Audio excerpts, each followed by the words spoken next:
Mustafiz is your third spinner. Rohit শর্মাকে যদি আপনি প্রথম 10 ওভারে উইকেটে টিকিয়ে ফেলেন, ম্যাচ ওইখানেই শেষ, আপনার ম্যাচ খেলা লাগবে না। ইন্ডিয়ার একটা ইনফ্লুয়েন্স সবসময় থাকে আইসিসি ইভেন্টগুলোর উপরে। Tanzid Hasan Tamim should play a very vital role.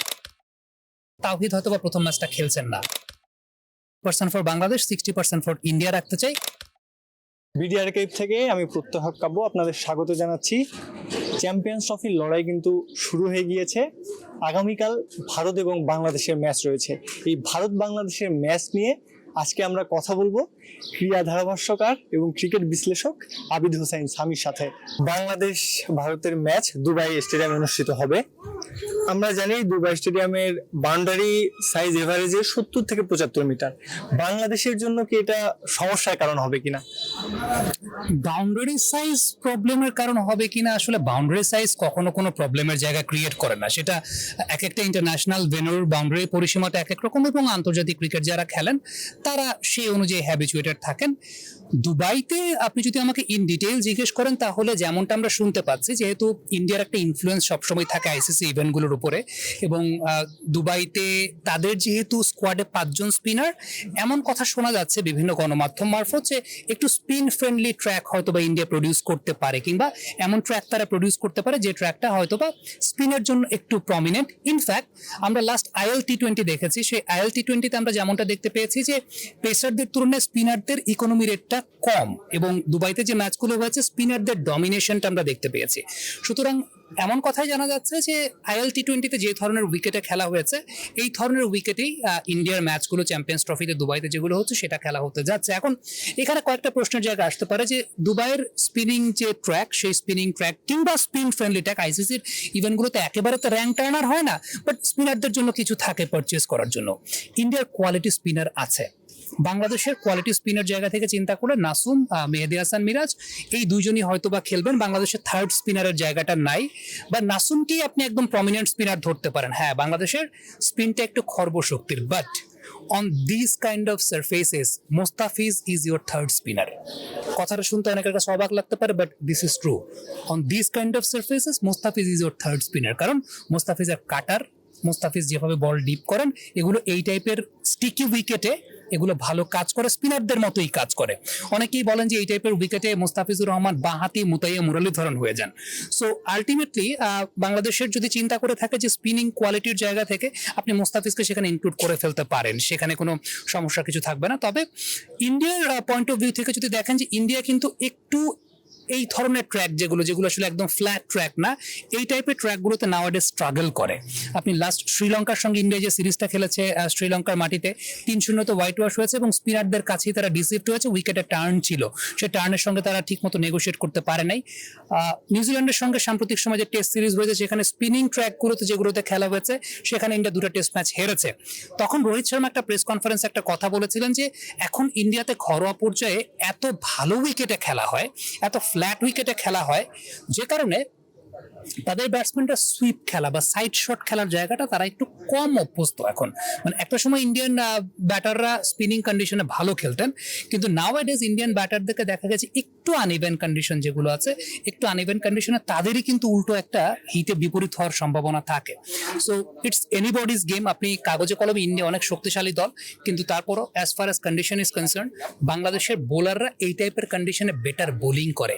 এটা একটা খুব গুরুত্বপূর্ণ বিষয়। বাংলাদেশের পেস বোলারদের কথা যদি চিন্তা করেন, বাংলাদেশের পেস বোলাররা এই টাইপের কন্ডিশনে তারা ভালো বোলিং করে। যদিও সেটা হয়তো বা পেসের জন্য খুব বেশি প্রমিনেন্ট না, কিন্তু বাংলাদেশের পেস বোলাররা তাদের বোলিং এর নেচারটা যেরকম, যে তারা কিন্তু খুব বেশি ফ্ল্যাট উইকেটে ভালো বোলিং করে না, তারা এই ধরনের স্টিকি উইকেটে ভালো বোলিং করে। তাসকিন আছেন, মুস্তাফিজের কথা বলছিলাম। এখন কোয়েশ্চেনটা আসতে পারে যে তানজিম সাকিব নাকি নাহিদ রানা, কাকে আপনি খেলাবেন?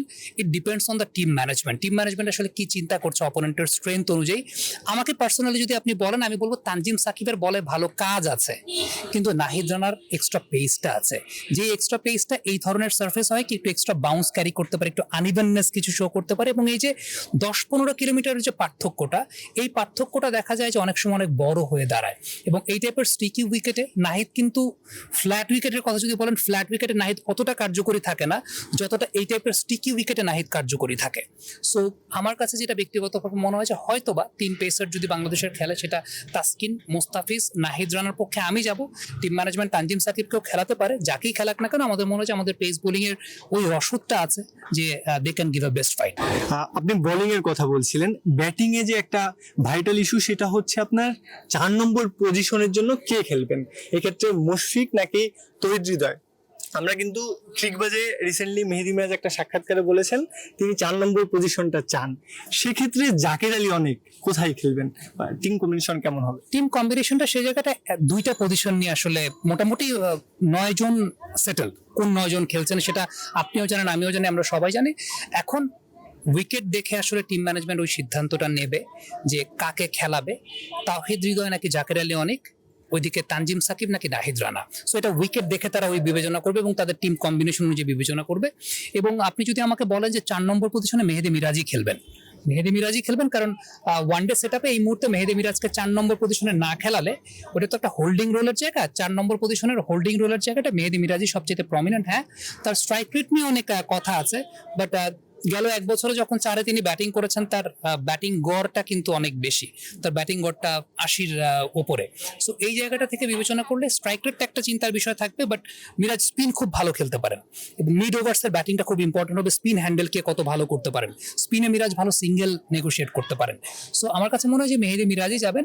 মুশফিক হয়তো বা 5-এ ব্যাটিং করবেন, তাওহিদ হয়তো বা প্রথম ম্যাচটা খেলছেন না। আমার মনে হয় জাকের আলী অনেকেই খেলছেন প্রথম ম্যাচটা, কারণ আপনি রিসেন্ট পাস্টের পরিসংখ্যান যদি খেয়াল করে দেখেন, জাকের লাস্ট 5টা ইনিংসে তার এভারেজ কিন্তু 50+।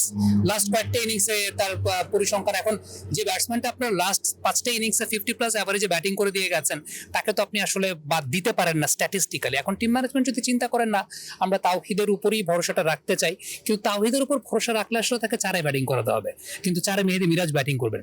7-এ ব্যাটিং করতে গেলে সেটা আমার কাছে মনে হয় যে ওই রোলটার জন্য জাকির আলী অনেক ইজ দ্য পারফেক্ট চয়েস, এবং সেটাই হয়তো বা হবে। ভারতের যে ব্যাটিং লাইন আপ বরাবরই শক্তিশালী। এখানে কিন্তু আমরা জানি বিরাট কোহলির 76 গড় বাংলাদেশের বিপক্ষে, রোহিত শর্মাও রিসেন্ট টাইমে ইংল্যান্ডের বিপক্ষে সেঞ্চুরি করেছেন, মোটামুটি ফর্মে ফিরেছেন। এদের আটকানোর পরিকল্পনা আসলে কার দায়িত্বটা কার উপর বেশি থাকবে বোলারদের? দেখেন, রোহিত শর্মাকে যদি আপনি প্রথম 10 ওভারে উইকেটে টিকিয়ে ফেলেন, ম্যাচ ওইখানেই শেষ, আপনার ম্যাচ খেলা লাগবে না, মানে ম্যাচ খেলাই দরকার নেই। রোহিত শর্মা যদি 10 ওভার টিকে যান, সো আলটিমেটলি রোহিত শর্মা এমন একজন ব্যাটসম্যান যিনি এখন আর আগের মতো ডিপ ব্যাটিং করেন না। এখন খুব ইম্প্যাক্ট ইনিংস তিনি খেলেন, যে প্রথম 10 ওভারে খেলা দৃশ্যপটটা পাল্টে ফেলবেন। প্রথম 15 ওভারের মধ্যে তিনি হয়তো বা 150 রানের টার্গেট করবেন, যে ইন্ডিয়া 150 রান করবে বা 120-30 রান করবে। সো রোহিত শর্মাকে ইনিশিয়ালি আঘাত করাটা খুব ইম্পর্টেন্ট। নাওয়াডেজ আমরা যেটা রোহিত শর্মা দেখি যে একটা পার্টিকুলার করিডোর আছে, চতুর্থ স্টাম্প করিডোরের জায়গাটা, এখন রোহিত শর্মা তার ট্রিগার মুভমেন্টটা চেঞ্জ করেছেন। আগে ট্রিগারটা তার ফিনিশ হতো মিডল স্টাম্পে, এখন ট্রিগারটা ফিনিশ হয় অফ স্টাম্পে। তো ওই জায়গাটা থেকে নাওয়াডেজ আমরা মার্ক উডকে দেখতে পেয়েছি, তাকে ওই জায়গাটা ইউজ করেছেন। ম্যাট হেনরিকে টেস্ট ম্যাচ ক্রিকেটে দেখতে পেয়েছি। ইভেন আমাদের হাসান মাহমুদও রোহিত শর্মাকে 4 নম্বর স্টাম্প বা অফ স্টাম্পের ওই করিডোরটা, যেখানে খুব বেশি রুম পান না রোহিত শর্মা, ওই করিডোরটা মেনটেন করার চেষ্টা করা হয়েছে। এবং আমার মনে হয় যে ডেফিনেটলি আমাদের অ্যানালিস্ট আছেন, তিনি ওই পরিকল্পনার জায়গাটা দেবেন। আর বিরাট কোহলিও he is not in his best of shapes. আমার কাছে মনে হয় দুজন ব্যাটারি বাংলাদেশের ওপেনিং বোলার যারা আছেন, ইনিশিয়াল বোলার যারা আছেন, তাদের জন্যই perfect candidate. Virat কোহলিকে outside of stump drive করানোর জোন, সেটা এখন প্রত্যেকেই জানে, প্রত্যেকেই এটা নিয়ে আলোচনা করছে। তো এই দুজন ব্যাটসম্যানকে আমার কাছে মনে হয় যে ইনিশিয়ালি আমাদের পেস বোলারদের টার্গেটের জায়গা, কারণ এই দুজন ব্যাটারকে যদি পেস বোলার আসলে উইকেট না ফেলতে পারে, তাহলে তো আসলে ম্যাচে আর কোনো কিছু অবশিষ্ট নাই। চ্যালেঞ্জটা আমার কাছে মনে হয় এই জায়গাটায় হবে যে পেস বোলাররা নতুন বলে যে চ্যালেঞ্জটা জেনারেট করবে, সেটাকে মিড ওভার্সে আসলে কারা ধরে রাখতে পারবেন। কারণ মিড ওভার্সে বাংলাদেশের বোলিং করার জায়গাটায় মিড ওভার্সে উইকেট টেকিং বোলারের সংকট, যেটা আমরা দেখলাম যে ওয়েস্ট ইন্ডিজের সঙ্গে 300-র উপর রান করেও বাংলাদেশ কিন্তু ডিফেন্ড করতে পারে নাই। So this is the problem, যেটা আমার কাছে মনে হয় যে বাংলাদেশের এই টিমটার সবচেয়ে বড় ল্যাকিংস যদি আপনি আমাকে বলেন, সেটা মিড ওভার্সের বোলিং।